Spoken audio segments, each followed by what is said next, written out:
Lukas, lep pozdrav. Morda najprej čestitke za prvenec v članski ligi. Zdaj me pa zanima, kdo je prvi poslal SMS s čestitko?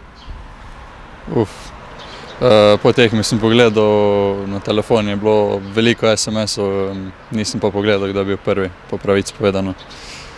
Ampak kdo se ti zdi, no? Kdo bi lahko bil? Verjetno ati pa mami. Ja, verjetno res. Seveda 18 let si star, prvenec v članski ligi, tudi nastopi. Zdaj me seveda še zanima, kako je pa bilo v člansko vrsto priti. A je kaj treme, a je kaj tistega spoštovanja oziroma strahu, ker konec koncev je to kar velik preskok? Seveda spoštovanje je veliko do vseh igralcev. Strahu ni bilo, samo malo pozitivne treme, kar vedno mora biti. Sem se pa hitro vklopil, ko so me lepo sprejeli in moram reči, da je super bilo vse.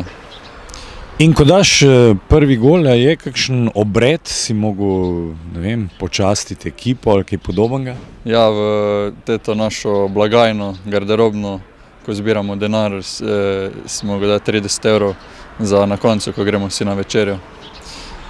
No, verjamem, da z veseljem, ne? Z veseljem. Zdaj pa se dotakniva te tekme, ki je pred vami. V bistvu imate kar niz zelo zahtevnih nasprotnikov. Najprej Celje, prvouvrščeni, na srečo in veselje se je odlično išlo. Zdaj prihaja na nek način ranjeni Maribor tudi zaradi teh dogodkov v Muri. Kako se spoprijeti na tej tekmi? Ja, v tekmo moramo kreniti podobno kot proti Celju, z veliko energije. V obrambi moramo biti kompaktni in ne smemo pustiti veliko prostora nasprotniku.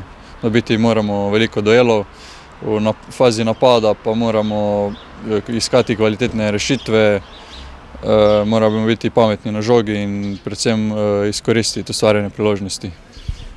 Ja, Lukas, mislim, da si vse povedal.